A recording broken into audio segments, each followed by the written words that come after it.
This is the WrestleBread Podcast, bringing you the latest news, recaps, and analysis of AEW and WWE. Get the unique perspective from a wrestling fan of over 25 years. Here's your host, Jaydee. What's going on, guys? This is Jaydee here, and this is episode 81 of the WrestleBread Podcast. So hopefully, by the time this episode comes out, the election will be over. It has been a very long process. It's been a very annoying process, and I hope everyone went out to vote, regardless of if you're a Biden supporter or a Trump supporter. I hope everyone go out to vote. That way, when this is all over, regardless who wins, everybody can just shut the fuck up. But I'm happy that we are close to the end of this election. It's just been a pain in the ass, truthfully. I'm over it. The Pennsylvania is like the battleground state. It's always been a battleground state, but now they're making it like this will be the last state to be divided in the election. And so it's just been very annoying, especially in Philly. Everybody's been out. I've been getting text messages from every single damn political party. I've been getting ads on YouTube, ads on TV, ads on radio, ads everywhere. Junk mail, phone calls, some people even knocked on my door. But I hope that, regardless who wins, that there is no violence. You can complain, you can moan, you can bitch and all that stuff, but really shouldn't be any type of violence out there. And I hope everyone is safe. Getting into wrestling, we have Full Gear coming up this weekend. We have AEW and NXT, the Fallout from Halloween Havoc, the go-home show for Full Gear. We had a very good Smackdown and a somewhat kind of a Raw. So let me get into some news. First piece of news is that Kylie Rae has announced that she is no longer a professional wrestler. This came out yesterday in the morning. I believe she posted this on her website or Patreon or something. And she said, "Good morning. I'm truly sorry for the pain I've caused and miscommunication. I am currently unwell. I'm also sorry that I wasn't able to get this out before your monthly subscription charge. I wanted to take this time to say I am no longer a professional wrestler, and I am currently taking a break from social media.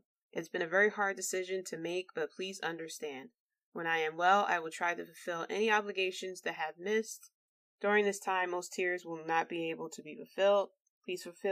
Please feel free to unsubscribe from this membership Patreon account. Thank you for understanding."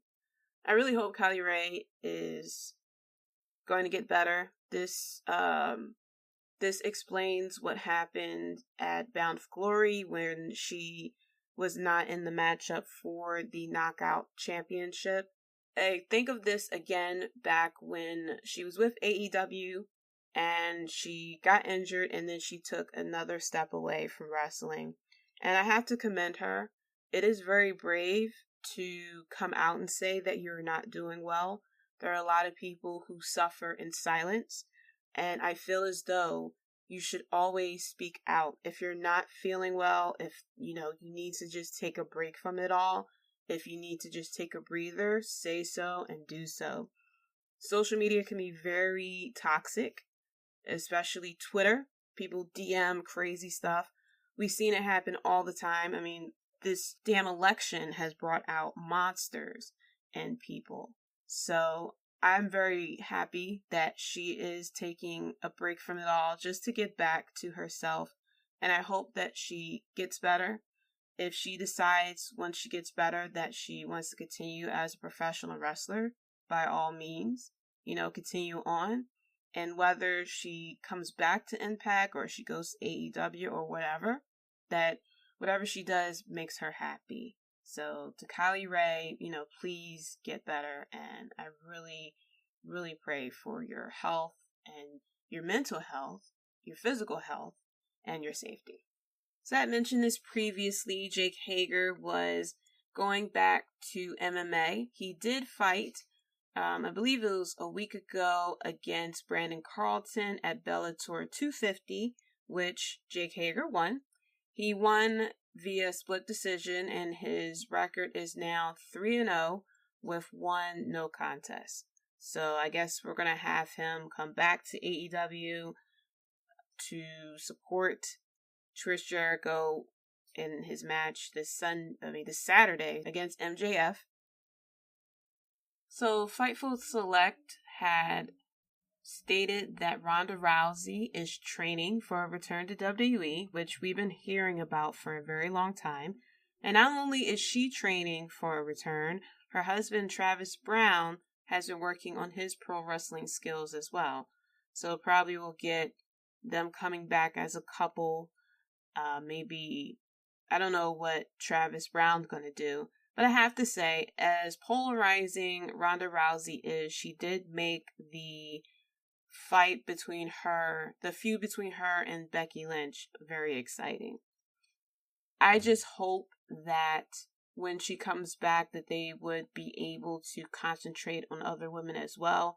The annoying thing was when Ronda Rousey was in the picture, they decided to put both titles into her feud, and pretty much the other women were kind of put to the side. So I'm hoping that WWE can just, get their act together, because they have such a track record of not being able to do multiple women's storylines. That they can just get it together and do more than just Ronda Rousey.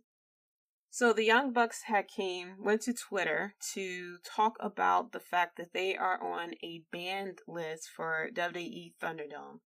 There was a behind-the-scenes video that was tweeted out from Sportel Awards. Apparently WWE won the 2020 award for the virtual fan experience category. So there was a behind-the-scenes look at how the producers and the technicians handle the massive system that is the Thunderdome.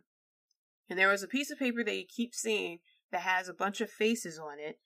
I don't know who was able to get the image closer where you can actually see the faces. Now, it makes sense that they have this ban list because there are people who don't know who these AEW wrestlers look like, or what images that are completely off the list. Because we had a lot of craziness. We had the footage of the execution. We had someone in a KKK hood. We had Chris Benoit pop up. I believe we even had Kenny Omega. We had something else too that popped up. So it looks like on this list, AEW, Impact Wrestling, and I'm getting this information from Cage Side Seats. New Japan Pro Wrestling, Enzo Amore, Kenny Omega, Jon Moxley, MJF, Tony Khan, Cody and Brandy Rhodes, the Young Bucks, Chris Benoit, of course, CM Punk, Ryback, Vicky Guerrero, and Alberto El Patron. So, of course, the Young Bucks would take full advantage of this popularity that they have, and they created a t-shirt that says banned, and it has their pixelated pictures that you see in that behind-the-scenes footage from WWE. This is being sold on Pro Wrestling Tees for $25. So, it seems like there may be a brighter day for Retribution. It seems like WWE is trying to clean up the mess that has been caused by Retribution, because they're on a losing streak. I believe they're 0-4 or 0-5. We had Mustafa, who was in an elimination match against the Hurt Business. He was the last one, and then when he realized he was the last one, he kind of ran away. And I was confused because I could have sworn there were about 20 more people in Retribution who wear the ski mask that he could have called out, or they could have came out to defend their leader, and of course they didn't show up. But it seems like they are trying to make better of Retribution. Maybe things will turn out better than what it's been. I always, whenever I criticize something, I always say, hopefully, I be proven wrong. And Retribution has a lot of promise. So Mustafa Ali had put out a video. He tweeted out a video, I should say. And he explains the reason why Retribution has the silly names and the mask, and I have to say, I love this promo. I'm gonna read it out. He says, I want you to imagine something. I want you to imagine being judged because of your name. I want you to imagine being mocked because of how you look. Now I want you to imagine a man named Mustafa Ali that has given names and masks to the members of Retribution so that they too can know how he feels, so that they too can be judged because of their names. They too can be mocked because of how they look. They too can see the world the way he sees it. Imagine that. Now that is an awesome idea. That makes complete sense. And it really made, we basically contributed to the storyline because Ali gave the silly names and the masks to these NXT superstars just for us to make fun of the names, make fun of the mask and everything, and they can feel how Mustafa Ali feels. So I guess a better understanding of what he went through. So I don't know. I don't know how this relates to WWE, I have to say, but the idea behind the names of the mask, I like it. I like that they're cleaning it up. If they can just let Ali be like this a little more, very not intelligent, but very calculating, not just they're doing this just because. Even though it still doesn't make sense that WWE signed them to a contract and officially drafted them to Raw after they destroyed the set, I still don't understand the thinking behind it. That you're paying the people who are destroying your property makes no sense at all. But I definitely give it to them that they are trying to make the best of this really bad situation that they are in. Mia Yim, I believe her name is Reckoning, she announced that she is going after the Raw Women's Championship. I don't know how this is going to go, if they're going to shoot her immediately to the title picture, or if they're going to kind of introduce her to the audience first before she goes after the title. Because if they immediately go after her against Asuka with the title, all bets are lost, There is a bit of a flicker of a light bulb. There's a little bit of light at the end of that tunnel for Retribution. I don't have a lot of hope that WWE is going to be consistent with this. We'll see how everything turns out. So going into Smackdown, we opened up with Roman Reigns and Jey Uso. It was, promo against each other. I have to say, that little segment has to be one of the best segments of the year. The emotion that Jey Uso had poured out, how Roman Reigns didn't display any type of remorse, any type of emotion towards Jey Uso. Roman Reigns mentioning how, he can make it whatever, because Jey Uso's like, you didn't beat me. I didn't give up. I quit because you were hurting the one person who you knew I would quit for. And he said, that's wrong. You've been doing that ever since we were kids, trying to one up. And Roman Reigns just very calmly mentioned how he is now the head of the family, how the family backs behind him. And he said, it is what it is. And that's when Jey Uso starts crying. He says, the part that everyone now uses, I hate you. Why'd you have to do this? And Roman Reigns told him by the end of the night, you either fall in line or you're out of the family. After that high moment, then we get Kevin Owens versus Dolph Ziggler. The winner will receive a spot on the SmackDown Survivor Series team. Who remembers way back when Dolph Ziggler was on a Survivor's team? I believe he was like the last one, and I think he won it, and everybody was all high and mighty, and everyone was behind Dolph Ziggler, and now look where we are at. But we get Kevin Owens, who wins the match, and he is now on Team Survivor Series. I kind of don't really care for the brand versus brand. Now, when they put NXT into this, it was a little more exciting. But I guess it was too much for WWE because now NXT has nothing to do with Survivor Series. Then we get a triple threat match, Bianca Belair versus Billie Kay versus Natalya. It was to see who would earn a spot in the Survivor Series team. Bianca Belair, I cannot wait for her and Sasha Banks to go against each other. The type of match they will put on in the ring would be magical. I hope it is a WrestleMania feud and not some just random Smackdown match that we'll have for a good less than 5 minutes type of situation. But Bianca Belair won this match.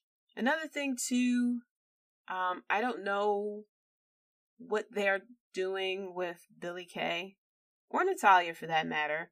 I like Natalya. The fact that she's been hanging in there for so long, and I feel as though she really didn't have her true time to shine. But I don't know what they're doing with Billie Kay. I liked when the Iconics were together, but now they are apart. It's very weird for the two of them. And then we come to, of course, the soap opera that is of the Mysterio family. Aaliyah and Murphy walk down to the ring, arm in arm. Yeah, because Murphy wants to apologize to Ray and Dominic for everything. They come into the ring. Seth Rollins comes out. He starts talking crap to Murphy and everything. Dominic attacks Rollins. And then that's when Murphy pulled Dominic off of Rollins and started fighting Rollins as well. And then they started fighting, and then Ray comes out. Dominic and Ray started tag teaming on Murphy. I think Dominic had Murphy set up for a 619. Ray was about to do it, and Aaliyah stops him, and she's like, no! She sounded like a damn 16-year-old, I have to say. I know she's 19. I know a lot of people are not comfortable with the age difference, and she sounded like so naive and like just, I don't know what WWE's trying to do with this storyline, but she was like, no, and Rey Mysterio, who's in that sweet-ass Versace white sweater or sweatshirt, was like, get out of the way, and she says, no, but I love him. And I'm like, no. So apparently somewhere, one of the writers or Vince McMahon himself, because of the quarantine or something, decided to check out, one of the Spanish dramas and just took it from there. 'Cause, girl, I know there is true love out there. I know there are people who meet each other and it's love at first sight and everything, but why here? Make it make sense. I don't know how much time she spent with the guy if her family doesn't want her to be near him. And then she refused to go with them, and then Dominic and Ray were in the ring, or they got out the ring, and Aaliyah tended to Murphy, and then she kisses him. Now, I know a lot of people are like, she is of age, but the way that she's acting her age. She's acting younger than her age, truthfully. She's acting very naive. So I don't know if it's this older guy takes advantage of younger woman or what. I don't know really what to think of this. I'm tired of the Mysterio versus Rollins saga. I guess they want to do this just to add more oomph to the story, but I don't know where this is going. So then we come to the main event, Dan Bryan versus Jey Uso. This was a pretty good match. But you see, Jey Uso was, he looked pissed off, he looked distracted because of everything that's going on between him and Reigns. Reigns comes out, and then, I don't know why WWE has such bad timing with their commercials, but they decide to go to a commercial, because why not? You'll want to see what happens next. Like, no, it's very bad timing for a commercial. It's not like a talk show where you can pause the show and then when you come back, then the show continues. With WWE, the show continues. So when you come back, Uso is already in the ring with Daniel Bryan. So it's like, well, what type of exchange happened between Reigns and Jey Uso. But in the end, Jey Uso won the match with a splash. And then after the match, Jey Uso then says, "I'm with you. You're the head of the table." I mean, he really has no choice. It was either that or him, his brother, his wife, his brother's wife, his kids, his brother's kids, his kids' kids, his grandkids, the great-grands.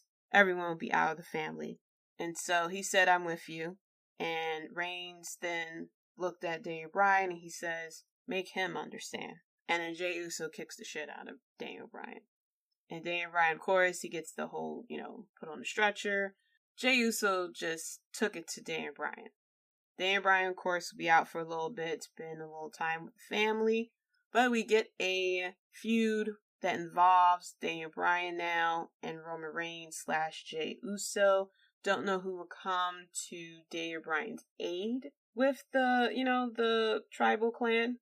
But to make it convincing that the tribal clan is now the heels, Daniel Bryan is a good person to choose as far as who to beat down and attack to prove Jey Uso's loyalty.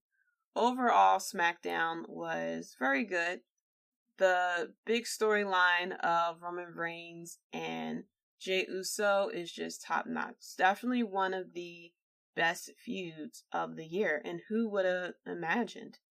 So going into Raw, we started out with Tucker versus Ricochet. I don't know why they split up Heavy Machinery, especially if there wasn't going to be any fallout.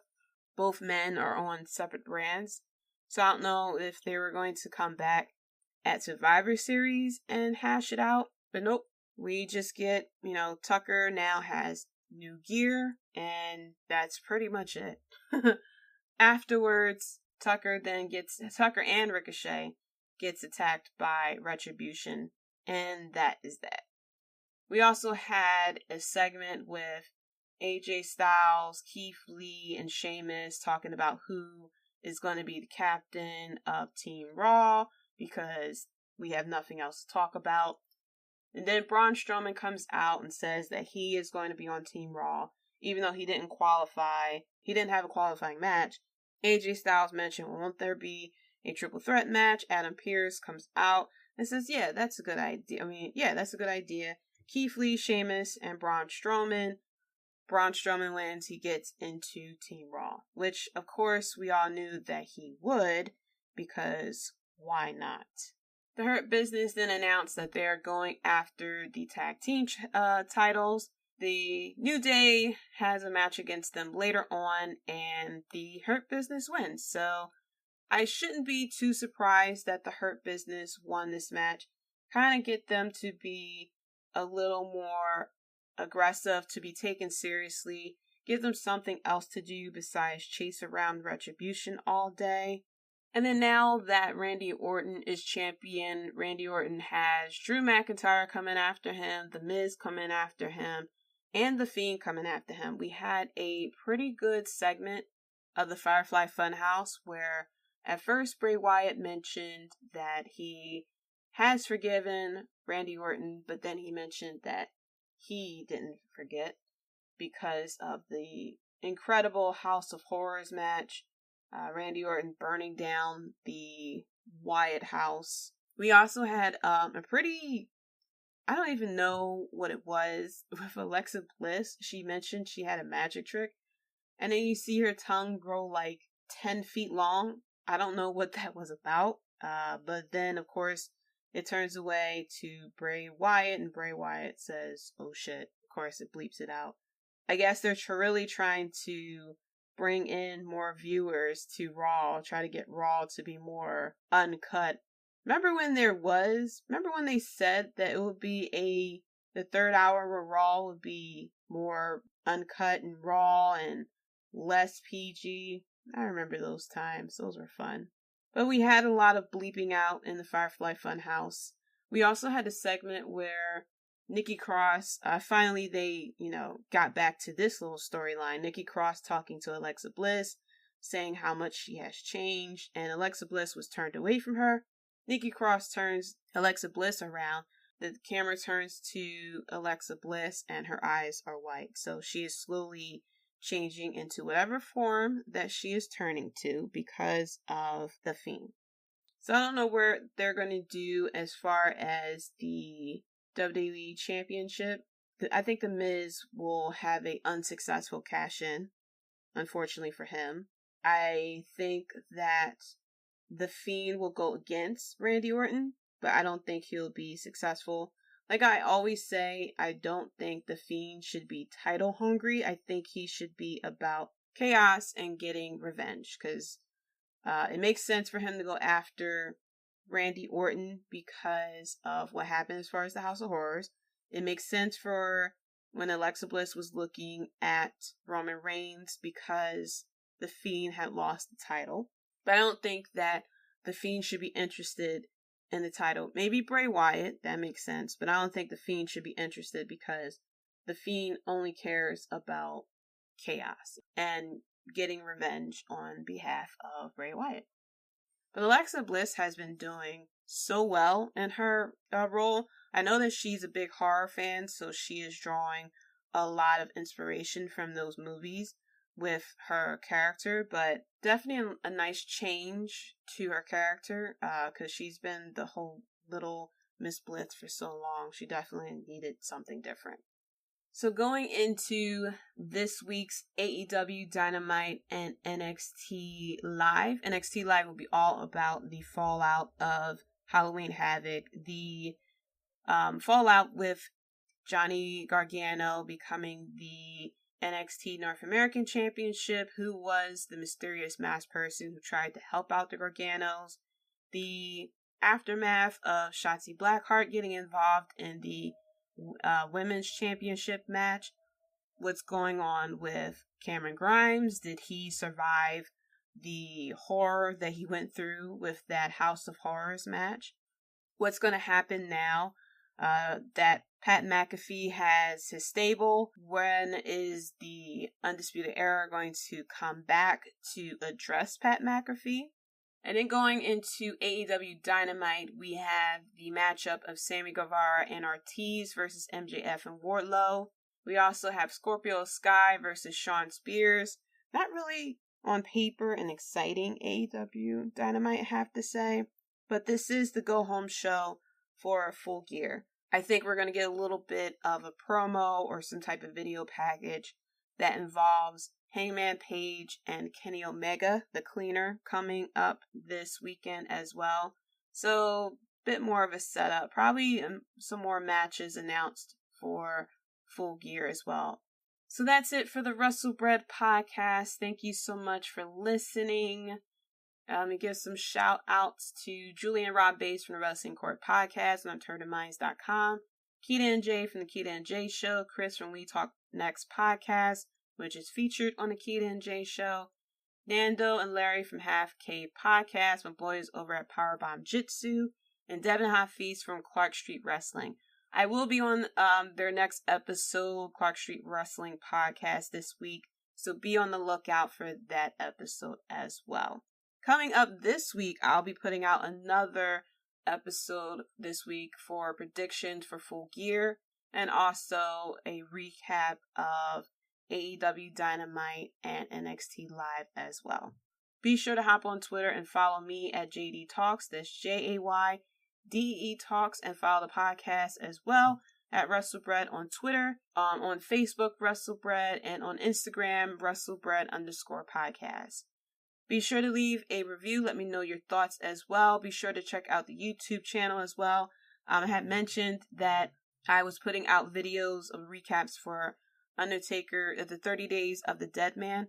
And I did film it, and I've been trying to edit it, but the software that I was using to edit it has been a pain in the ass, and I found new software, so hopefully I'll be able to get the video out. So it'll be 2 videos coming out.